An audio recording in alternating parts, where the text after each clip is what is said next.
ကလေးဆိုခေါ်တာပေါ့ဗျာပရိသလေးတွေပေါ့ဗျာအနီးအောင်အနီးအောင်ခေအောင်လာပါလေပါလက်ခုပ်ကလေးတွေတီးပြပါဦးဗျာလက်ခုပ်တန်လေးတွေလုံးပါတယ်ကဲရွှေပြည်ဟိတ်ရွှေပြည်ဟိတ်ကဲရွှ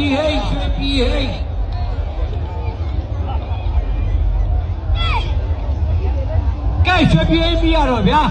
အောင်မြင်လှပါနဲ့ကောင်းနေမှာဝိဆိုကြဟုတ်ပြီ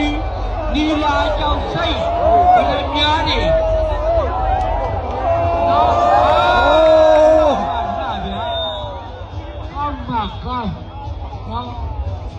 ကောင်းချက်ကတော့ထောင်းချက်ထားတယ်လို့ပါပဲဗျာကဲဒီမီးကတော့ကောင်းချက်ကတော့ထောင်းချက်ထားတယ်လို့ပါပဲနော်ဘယ်သူကြောင့်ကလေးကိုထောင်းချက်ထားတယ်လို့ပါပဲနော်မပေါ်ရအောင်ငံပြရင်လေးပါပိုင်တော့လေးပေါ့ဗျာနော်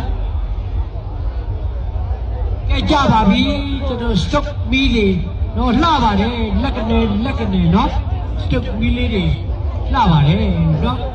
အဲ့ဒါကျောင်းကြီးစုကရွှေပြည်ဟိမ့်မီးပဲဖြစ်ပါတယ်ကျောင်းသူကျောင်းသားတွေကတော့သူတို့မီးလေးကို1 pound တာလက်ကလေးမြောက်ပြီးတော့